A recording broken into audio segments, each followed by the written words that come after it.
You probably clicked on this video because you may have heard part of the Pokemon Go community here in Austin, Texas recently got shut down. And in a way, that's true. You see, the location that a lot of people have been meeting up for years recently got shut down after the Pokemon Go Fest a few weeks ago. And when I say shut down, I mean completely nuked. Every single gym, every single PokéStop, absolutely gone. But this isn't a story about what happens when you lose something. It's not a rant about what happens when something goes wrong. This video is actually a story about what happens when a community doesn't let something stop them from moving forward. And honestly, the whole entire community rallied behind each other to create something awesome. And honestly, the reason I'm making this video is because the lesson here goes a lot deeper than Pokemon Go. All right, let's get into the video. So hey everybody, if you're new here, my name is Shutdown. I'm a creator here in Austin, Texas. And lately, I've been really enjoying different communities and getting involved in different communities like the running community, the paintball community, and more recently, I've been falling in love with the Pokemon Go community. If you watched my last few videos, you already know how important to me this Pokemon Go community really is. When I first reinstalled the game a few months ago, I was honestly doing something because I was bored and I was trying to get back into something that I used to love many years ago. But what I wasn't expecting was to find such an incredible community in the Pokemon Go community. And over the last few months, I've met people from all walks of life. I've met families that have little kids, and I've met everyone in between, doctors, mechanics, grandparents who are still playing the game. And I've even created a bunch of different videos where you have commented on it and talking about how this game, how Pokemon has changed your life. Many of you have commented that catching Pokemon has helped you overcome depression, overcome anxiety. I've even heard people that are using this game to stop smoking. And just recently, I posted a reel on Instagram that had over 30,000 views.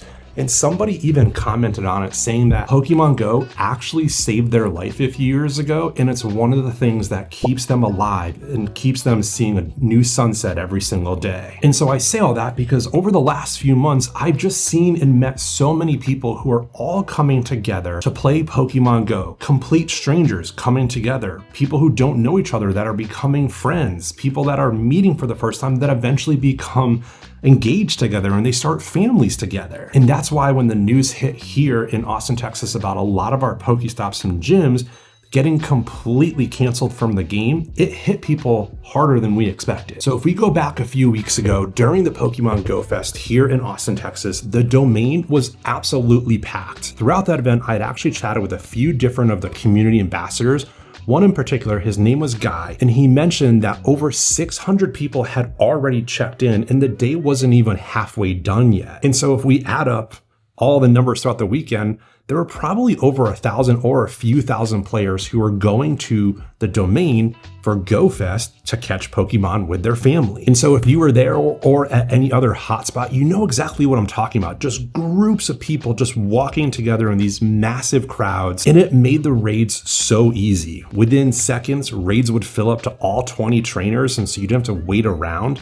And it was just this awesome community of people getting together to honestly take down as many Mewtwo's as we could. And a lot of people even got shinies, some got hundos, and I think I even heard a few people got some shundos as well. Pretty awesome. And with me getting back involved into the community, I learned a lot about the community ambassadors and just the Pokemon scene here in Austin, Texas. A lot of the trainers and community ambassadors here in Austin, Texas have spent years building up this amazing scene all throughout Austin and specifically at the domain. And the reason why playing at the domain is awesome, it's like an outdoor mall. And so if you've never visited, there's tons of restaurants, tons of stores, a lot of parking garages, plenty of shade, even places to go charge your phone. And if you have an EV car, to also charge your EV car as well. So it's a pretty awesome place for people to gather. Unfortunately though, with that many people, not everybody had the same experience that we did in the Pokemon Go community. Some people who were going to the domain that weekend just to maybe have lunch or do shopping and knew nothing about Pokemon, they were definitely caught off guard when they saw hundreds of people just walking in crowds. And honestly,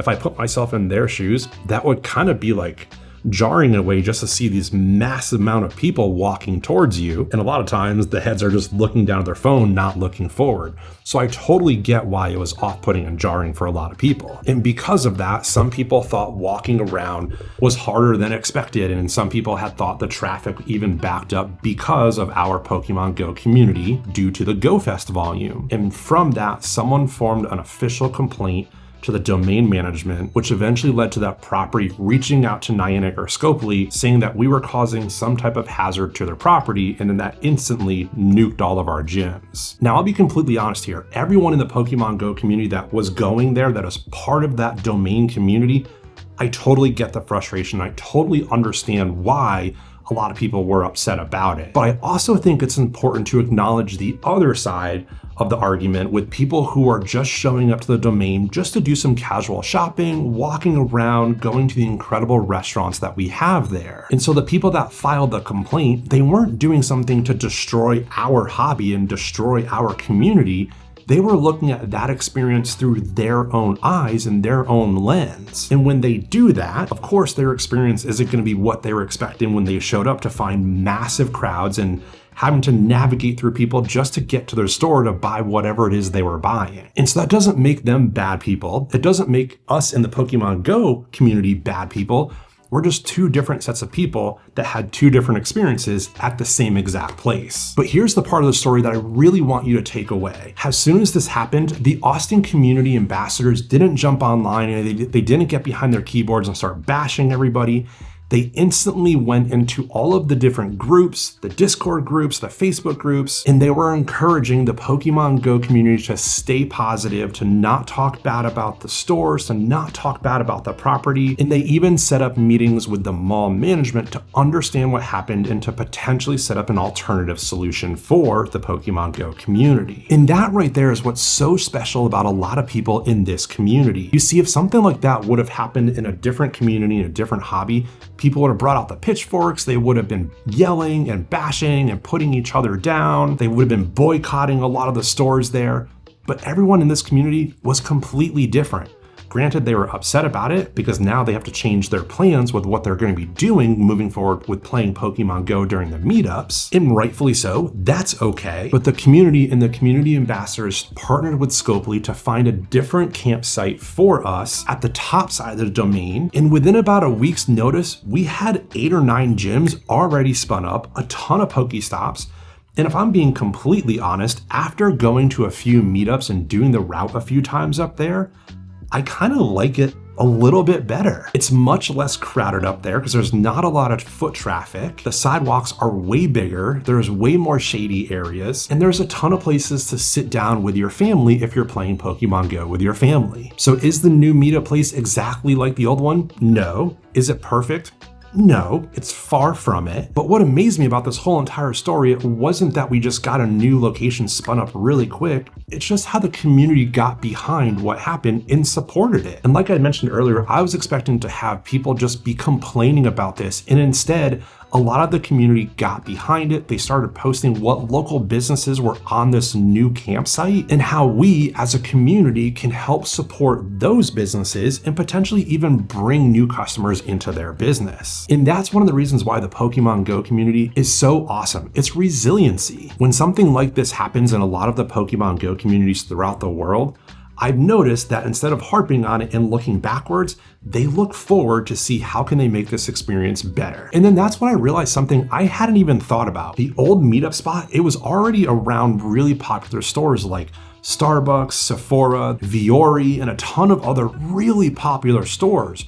The new location is on the top side of the domain, and there's not as many popular stores up there. And as somebody who goes to the domain on a weekly basis, yes, for Pokemon Go, but also just to go enjoy the food and the experience with my family, I've noticed a lot of businesses come in and out of that top side of the domain. And so this new meetup location for us, it's not only good for us as a community, but it's also going to be good for these businesses because we're going to be able to drive traffic into their stores. I know there's a little convenience store up there that sells snacks and water and other things that are going to be really helpful for us as players on the long event weekends. And then this last weekend during the makeup event on Sunday, where we had the makeup event and the Mewtwo event happened again, I took my family to have breakfast up by that new route so we could check it out. And we had breakfast at a place called Toastique. And while we were ordering our food, I had explained to someone that was working there that, hey, you might see a few hundred people show up today.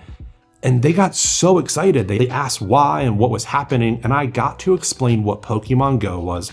And I got to explain about how we meet up to take down these raids and we meet up for these awesome community days. And that worker got so excited. She even talked about how years ago she used to play Pokemon Go and she was talking about certain ones that she would like to catch. And it was just such a cool interaction. And so having more interactions like that with other businesses in that area, it's gonna help that part of the domain grow. It's gonna help those local businesses continue to grow as well. So to start wrapping up this video, I think this lesson is something that every community can learn from, not just the Pokemon Go community, but the running community, the art community, music community, whatever community you're involved in. It's really easy to ask, what can this place do for us? How can this place benefit us? But if I'm being honest, maybe that's not the right question. Maybe the right question is, what can we do for this place and how can our amazing community help benefit this new place? Because that's how communities grow, not by demanding space, but by creating value wherever that community goes and giving back as much as that we possibly can in those communities. One of the reasons I've fallen back in love with Pokemon Go, it has honestly little to do with catching Pokemon, and it's really about just the community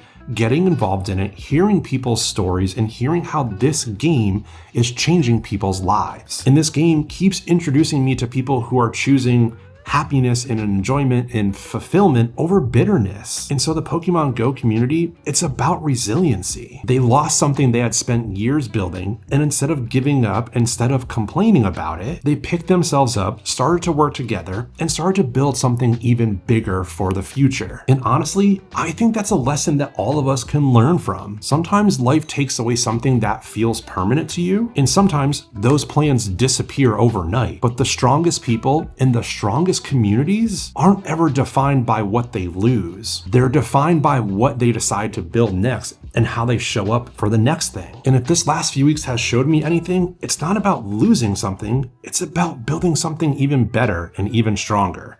So anyways, thanks for dropping by the studio. Huge shout out to the community here in Austin, Texas for coming together and building something amazing and rallying during a time when it could have gone really bad. If this has ever happened to you in one of your communities, let me know in the comments below. All right, that's it for today. Thanks for dropping by the studio, and I'll catch you in the next one.